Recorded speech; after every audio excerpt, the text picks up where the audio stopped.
Ryusei was an ugly demon lord who lost the final battle to the busty hero and reincarnated to have a peaceful life. However, everything changes when the hero also reincarnates into the new world to continue the war, but he rizzes her up to finish the rivalry once and for all. The story begins with Ryusei, a certified loser who has lost all purpose in life and spends every day doing absolutely nothing. His peaceful routine of professionally wasting oxygen is interrupted when his younger sister tells him he has a visitor. Confused since nobody outside his family knows him, Ryusei is shocked when a beautiful girl barges into his room and calls him the Scarlet-Eyed Demon Lord. She reveals she has been searching for him, expecting him to remember her, but Ryusei has absolutely no idea who she is. She introduces herself as Hanori, the powerful woman who came to end him. Terrified, Ryusei immediately calls his mom to call the cops. A few moments later, Ryusei finally recalls that he's truly a demon lord from another world, and Hanori is the crazy hero who defeated him. He wonders if she's targeting him again because he decided to be a NEET, doing absolutely nothing but breathing. To explain a day in Ryusei's life as a bum, Ryusei spends his days doom-scrolling online, gaming until late at night, and occasionally watching movies or anime to spice things up. He never leaves the house because he's too self-conscious, and even his younger sister now treats him like trash. Although he's practically an undead, Ryusei has gotten so good at playing games to escape reality. Unfortunately, Hanori seems determined to disturb his peaceful lifestyle. She assures him she means no harm, but warns that her kindness doesn't apply to the Demon Lord. She reveals she sensed his mana and tracked it down, never expecting to find the legendary Demon Lord living as a complete shut-in. Determined to avoid the lunatic, Ryusei pretends he has no idea who Hanori is, which only makes her more furious. He insists she's just a crazy woman, causing her to pounce on him, but unfortunately, his sister catches them in a suspicious position, leaving both embarrassed. Ryusei eventually admits that he remembers his old rival, the loose girl hero.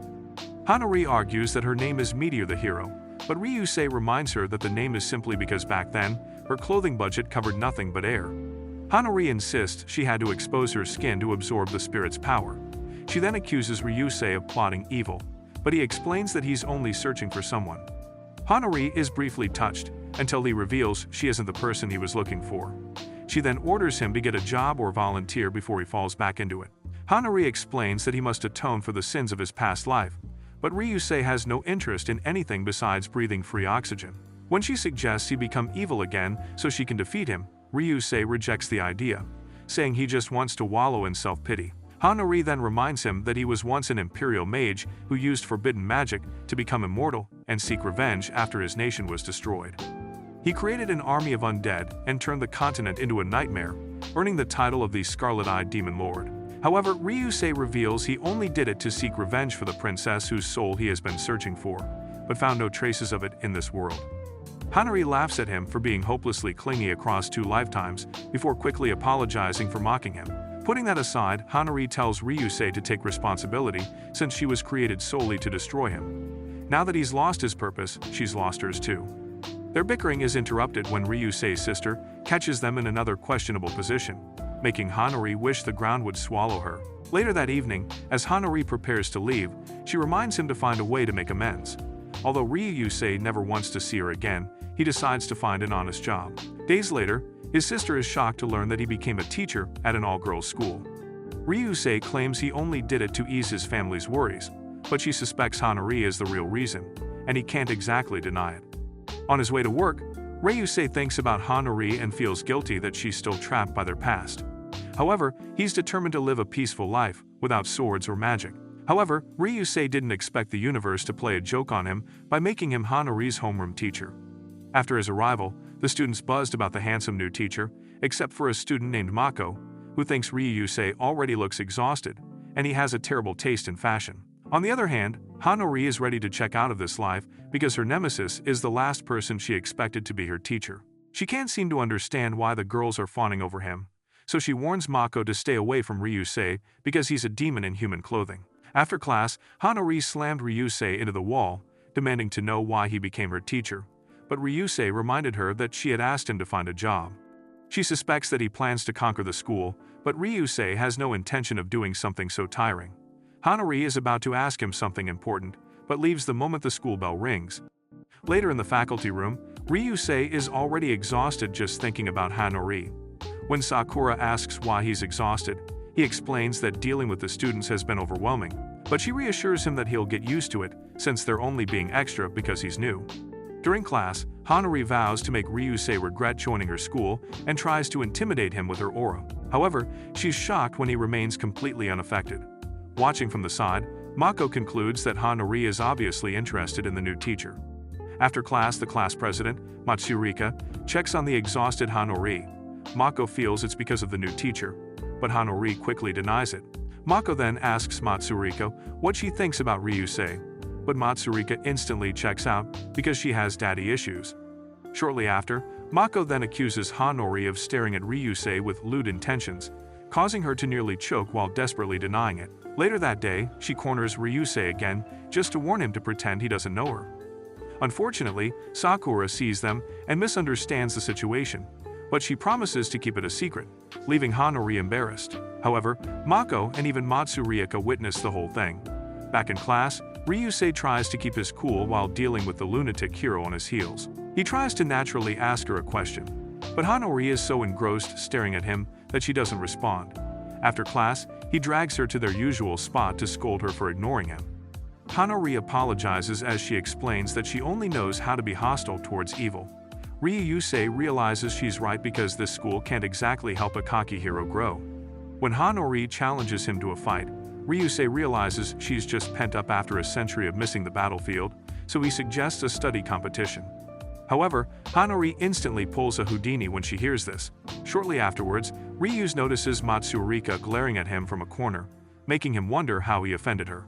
When Mako arrives, he asks for help, but she reassures him that Matsurika is like that with all men. Ryusei is instantly relieved to hear this and waves at her, but Matsurika glares at him like an angry cat. Just then, Hanori pops out and turns it into a competition to see who's more likable. Later, Ryusei tries to approach a few animals to test his likability, but every single one of them flees because of his dark aura. However, his mood instantly lights up when Mako cheerfully greets him. On the other hand, Hanori is worried that her best friend has been getting too close to Ryusei, but Mako explains that it's because Ryusei is quite likable. She angrily warns her to stay away from him, but Mako figures it must be because she's jealous. However, Hanori denies this, but Matsurika agrees with Mako's analysis. During lunch break, Hanori runs into Ryusei at the cafeteria and has no choice but to sit with him because all the seats have been taken. As usual, she tries to turn lunch into an eating competition, but Ryusei refuses. After lunch, Sakura can't stop thinking about Ryusei and Hanori because she has a weird thing for that kind of forbidden love story. Seeing Ryusei exhausted, she assumes he's stressed by the romance brewing between them. She advises him to talk about it, secretly hoping he chooses her. After school, Ryusei meets Hanori to ask if she sensed his mana at school, but she says she didn't. He explains that he only wanted to ensure his dark mana wasn't affecting the students, since people once believed it could corrupt living beings. Hanori dismisses it as a superstition, but Ryusei still worries her powers could cause trouble in this magicless world, so he advises her not to use her abilities carelessly, as something dangerous could track her mana. Days later, two suspicious transfer students, Mana and Minto, appear at school, but no one knows if they're allies or foes. After Mana and Minto are introduced to the class, their teacher, Sakura, asks Ryusei to give them a tour of the school. She playfully encourages the girls to make as many unreasonable requests of him as they like, since he is the newest teacher, prompting Ryusei to protest. Watching from afar, Matsurika and Mako become even more convinced that Ryusei is a scumbag building a harem. Speaking about Mana, she's an easygoing girl, liked by many because of her gentle nature, but she can be too delusional at times and clumsy. Meanwhile, Minto is a shorty with an equally short temper who easily speaks her mind without hesitation. During the tour, Mana and Minto tell Ryusei that they have been friends for a while and decided to transfer to the same school together. However, Ryusei finds their arrival rather suspicious, but he thinks he might just be overthinking. As the tour continues, Ryusei praises the school, but Minto dismisses the all-girls school as a breeding ground for drama. After showing them the campus, Ryusei and the girls run into Hanori, pretending to be minding her business. Ryusei suspects she also has reservations about the new transfers. Suddenly, Mana stops and claims she can smell a magical scent, revealing that she possesses a mysterious ability to sense hidden sweetness, such as secrets between people. But her cryptic remark leaves Ryusei and Hanori unsettled, so later, they meet in an abandoned classroom to discuss it. Hanori fears Mana has uncovered their true identities, while Ryusei suspects she sensed Hanari's deflection spell in the cafeteria. However, Hanari believes their identities were exposed because the hero and Demonlord's mana resonated when they were near each other. To uncover the truth, Ryusei and Hanari decide to lure Mana and Minto to the abandoned classroom. Ryusei hides inside a storage cabinet, but Hanari unexpectedly squeezes in, only to realize she desperately needs the bathroom. Ryusei panics and begs her not to relieve herself there, making Hanari joke that a hero's golden shower might be fatal to a Demonlord. But Ryusei admits he simply wants to protect her dignity, causing Hanari to rush out, only to find Mana and Minto waiting outside. After the embarrassing moment, Hanari questions the suspicious transfers about their identity. Unexpectedly, Mana dramatically declares they are the rom-com police, and their mission is to force Ryusei and Hanari to break up.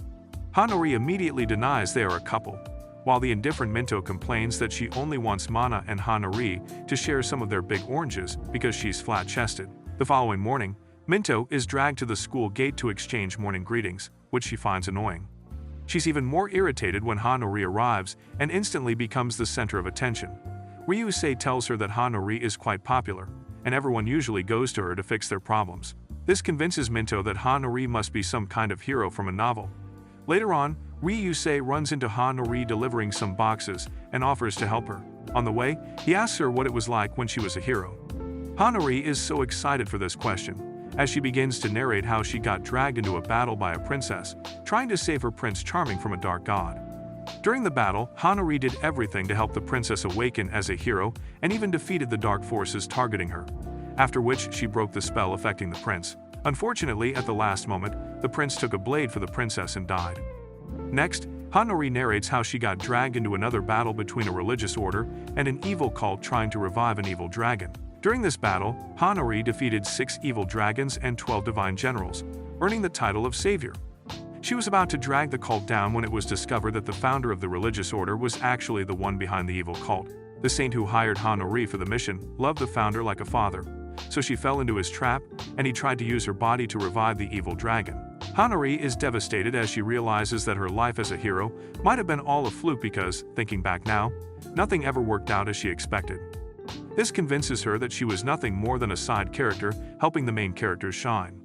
To comfort Hanari, Ryusei tells her to think back to the fun parts of her journey as a hero. Thinking back to her former life, Hanari can only remember that fighting Ryusei when he was the Demonlord was the only fun thing she ever did, leaving her embarrassed. Even so, Hanari laments that her life as a hero was truly pathetic because everyone was just using her. Ryusei then pats Hanari to comfort her as he lets her know that she was an incredible hero in her time. Shortly afterwards, Ryusei asks Hanari if there are people she misses from her past life, and Hanari begins to name a long list of people she encountered during her journey, most of them everyday ordinary folks. Ryusei also asks her several questions about being a hero and her regrets. According to Hanari, she regretted not being able to save everyone, and she also reveals that the people closest to her were those who always believed in her. A few hours after their emotional moment, Hanari barges into the classroom crying and complains to Ryusei that she was kicked out of the hero's party. She then explains that she ran into Mana, Minto, Matsurika, and Mako planning to go ghost hunting after school. Apparently, a park went viral online for being haunted by ghosts, so the girls wanted to check it out. Hanari offered to go with them, but they told her that it was a 4-man party. Ryusei says he has also heard about the haunted park, while Hanari suspects it might be a monster connected to their previous world. However, she wonders why they haven't heard anything about strange monsters on the news if it's truly something from their world. After briefly considering it for a moment, Hanari figures there may be some kind of secret organization controlling the news. She then suggests they also check out the park themselves, but Ryusei would rather not, since he's afraid of ghosts. Later that evening, Mako and the girls excitedly head to the park, eager to discover what kind of monster awaits them.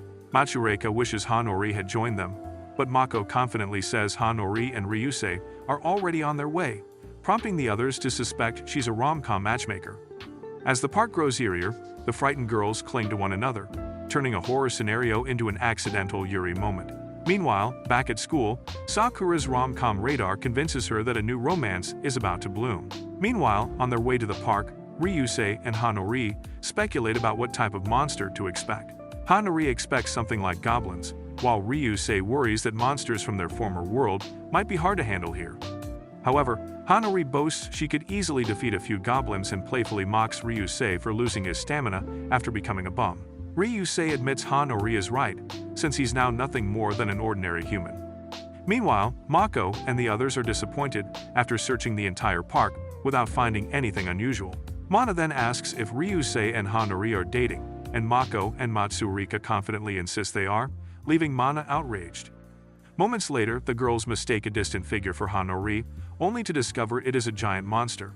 As Mako and Matsurika panic, Mana casts a magic circle to restrain the creature while Minto joins her to simultaneously defeat it. Hidden nearby, Ryusei and Hanori witness the battle, with Hanori excitedly providing commentary, unaware that the girls can hear every word. Soon after, Mana and Minto's cleanup crew arrives, leaving Hanori questioning their true identities. First, Mana reassures them that they sent Matsurika and Mako home after wiping their memory with magic. They then explain that the monster from earlier is an eater from another planet that consumes humans. Mana then reveals that they're from a secret organization called Oz that consists of mages who deal with abnormal situations. She also asks Ryusei to work with them as a collaborator because his position as a teacher will be very useful to them. Ryusei wonders why they chose him, but Mana tells him that it's just a gut feeling. And just like that, the hero and Demonlord joined a new party due to a gut feeling.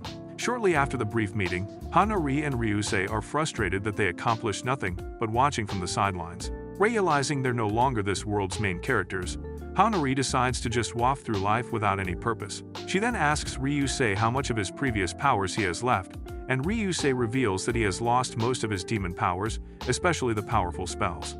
Ryusei also wonders how Hanori plans to use her powers, but Hanori chooses to just lounge on the sidelines.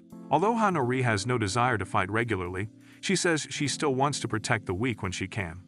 She then jokingly offers to protect Ryusei now that he's useless, but Ryusei rejects the offer, earning him a scolding from her. The next day, Hanori's class is split into groups for cooking, but she'd rather be a rich former hero than touch vegetables. Mako calls her a carnivore, but Hanori insists she's more of a squirrel since she prefers fruits and nuts. She especially hates tomatoes because they remind her of tomates, annoying little monsters from her former world that leave a mess in their wake. Mako then reveals that Hanori's greatest weakness is that she loses the will to live if she runs out of data. Every excuse Hanori makes gets instantly roasted, leaving her frustrated. Mako then urges Hanori to give her all in the cooking class to impress Ryusei, and Hanori instantly accepts the challenge. They soon begin to cook, and Mako commends Hanori for being good at it. She remarks that she thought Hanori was useless, but Hanori lets her know that Matsurika is the useless one who only knows how to eat. Meanwhile, in the faculty room, Ryusei can't stop thinking about Mana and Minto's magic, which he finds similar to ancient magic. He's still deep in thought when Hanori's voice snaps him back to reality. She hands him the lunch they made, asking him to give her feedback after tasting it. Shortly afterwards, the duo heads to the rooftop to eat, and Ryusei commends Hanori for the delicious food. As they eat, Hanori asks Ryusei what type of foods he hates. Ryusei says he hates green peppers because they remind him of hell peppers, which are annoying little monsters that attack in groups. Hanori then asks what he ate back when he was the Demonlord, and Ryusei reveals that he eats miasma. Hanori then tells him that as a hero she used to eat stale tough bread. Shortly after lunch, Hanori returns to give the girls Ryusei's feedback about their food.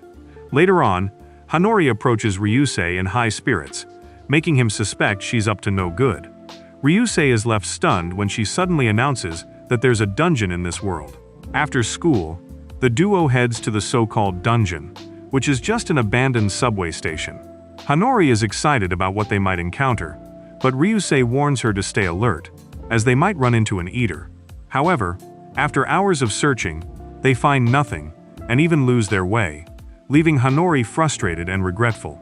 They then decide to rest, and while making small talk, Ryusei wishes they had come with allies like Mana and Minto in case they run into a monster. At this point, Hanori is already bored out of her mind and plops to the ground with no care in the world. A few moments later, they continue searching for the exit while discussing the battle they witnessed the previous day. Hanori's delusional mind soon begins to spin imaginary scenarios that she's on a dungeon date with Ryusei. Seeing how panicked she looks, Ryusei suspects she must be overthinking again. A few minutes into the trek, Hanori suddenly gets melancholic and begins to question her very existence. Ryusei tells her that it's just teenage hormones, but Hanori insists it's much deeper than that. Before she can snap at him, Ryusei suddenly starts comforting her, praising her for being the coolest person in the world. Flustered by his words, Hanori's worries instantly melt away, making her yell at Ryusei for stirring up her emotions. Ryusei suddenly senses something and turns around while Hanori is still busy screaming.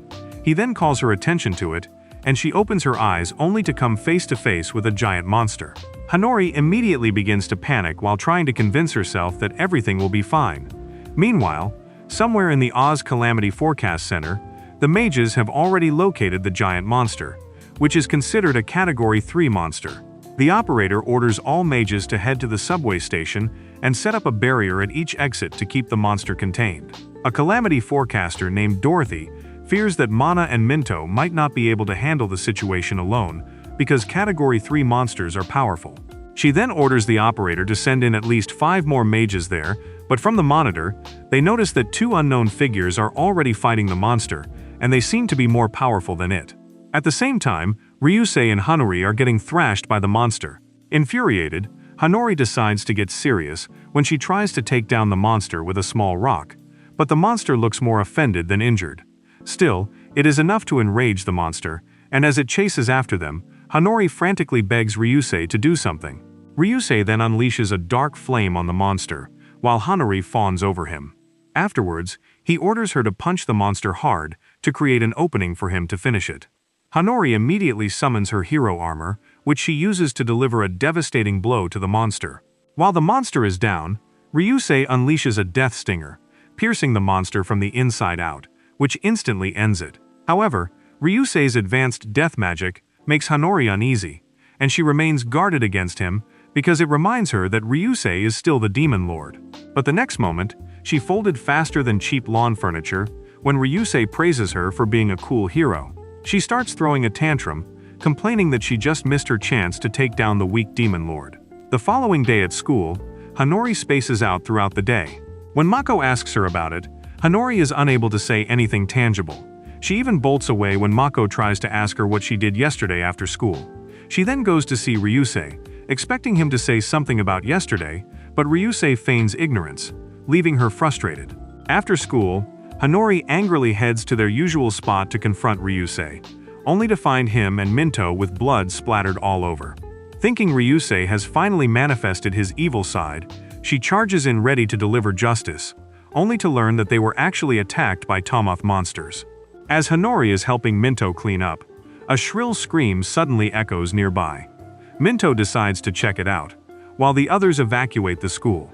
Before she leaves, Ryusei tries to give her the X-Racket Burr, but Minto hits him with Premium U before fleeing.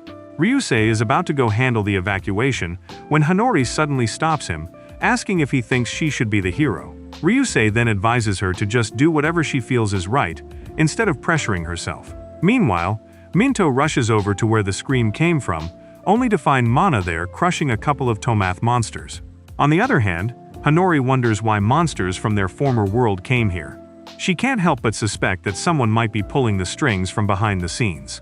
Hanori then rushes back to the classroom to make sure her friends are safe, but she finds Matsurika getting stuffed with a tomato monster. Soon afterward, they finish taking down the monsters, and Hanori tells Ryusei that she's going to clean up.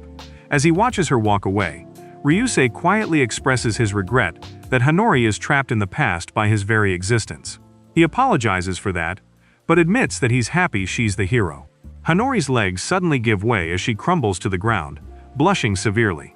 It turns out she heard everything he said from that distance, thanks to her super hearing. Outside the school, Hanori runs into Minto, who commends her for her bravery. Hanori proudly lets her know that she's actually a hero, but Minto refuses to buy into her fantasy delusions. Minto then reveals that Oz has been investigating the recent monster breakout, and they found out that it is related to a returning hero, called a returner, who opened the gate to another world. Hanori is excited to hear this as she says it sounds pretty cool. Back at Oz headquarters, a mage named Ren finds Dorothy looking completely worn out. Curious, he asks what's draining her, and Dorothy reveals she's buried in paperwork over a reincarnated hero case. She also complains that her workload has doubled thanks to the organization's brilliant decision to send 2 completely unhinged witches to an all-girls school. The next day, a popular student named Ayame suddenly hugs Ryusei from behind, shocking Hanori and the other girls. While they gossip about his growing popularity, Ayame begs Ryusei for private lessons, but he refuses. Ryusei is terrified when Hanori and Mana suddenly walk past, glaring at him like a hungry titan. Later, Mako reveals Ayame used to be a gloomy loner before mysteriously becoming popular overnight. Meanwhile, Ayame drags Ryusei to an abandoned classroom for some premium plot development. At the same time, Hanori grows suspicious of Ayame's perfect facade. In the abandoned classroom, Ayame pins Ryusei against a wall and shamelessly flirts with him. After taking his hand, she activates her charming eyes in an attempt to bewitch him. Meanwhile, Honari recalls Minto's warning about returners. Apparently, there are people summoned to another world who gain abilities before returning to Earth with those same cheat skills. According to Minto, a returner's personality can change overnight.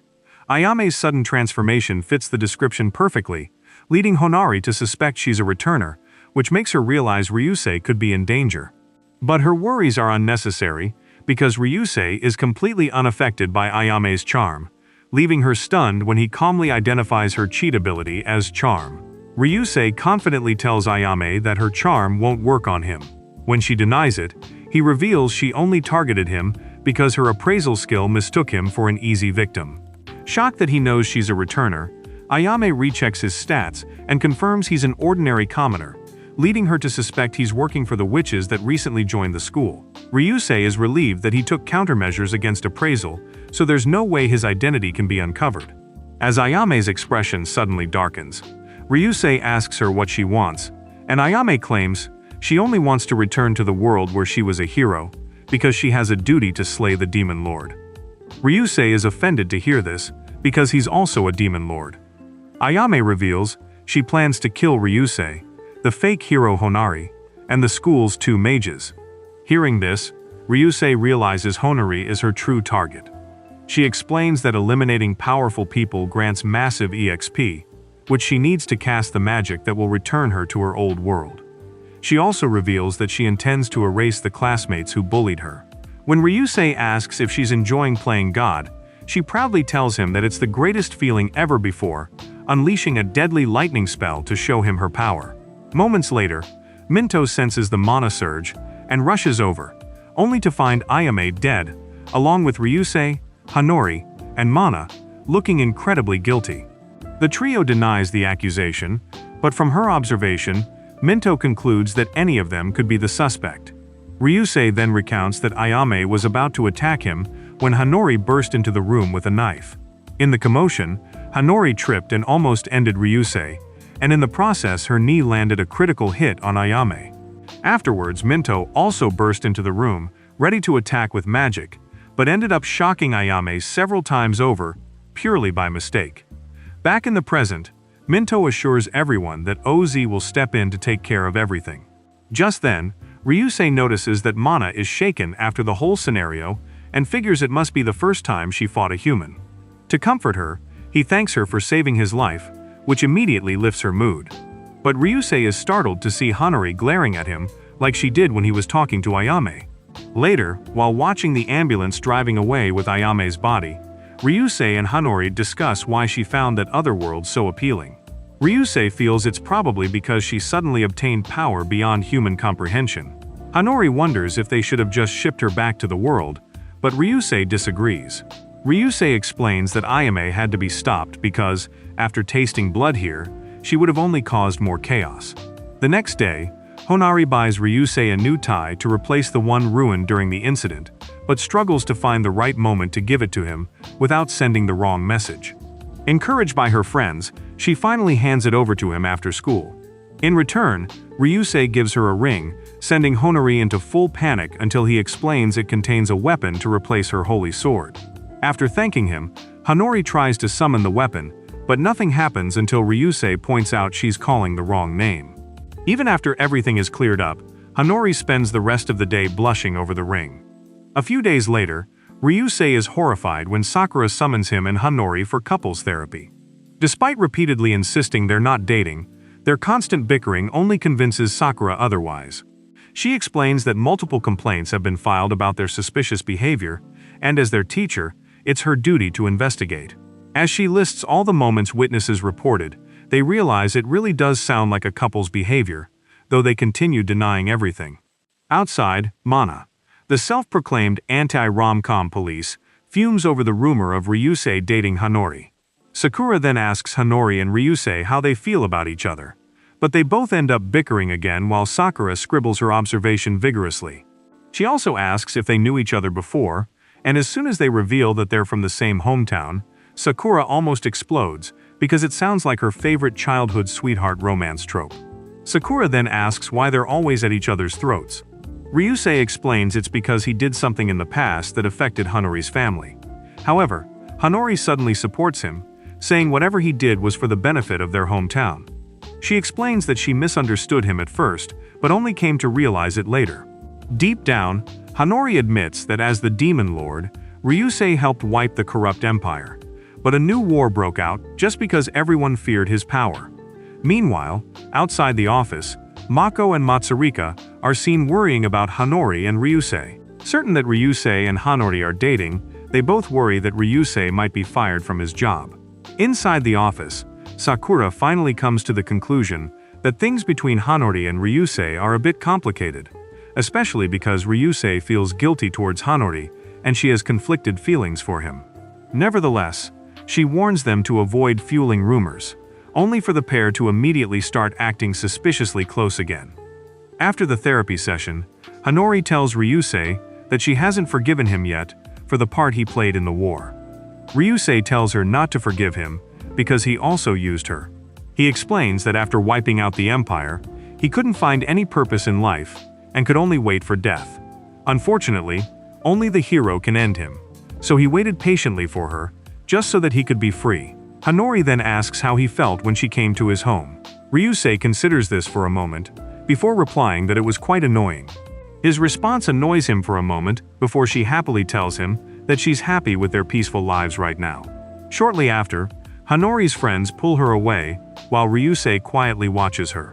After thinking about the time he spent with Hanori so far, Ryusei concludes that this kind of daily life isn't so bad indeed. Later on, it is revealed that Ayame lost bitterly because Ryusei actually used energy drain to secretly lower her level while she was holding his hand. Thanks for watching till the end. Don't forget to stay tuned for future episodes, and make sure to drop your favorite character in the comment section if you're hyped for the next episode.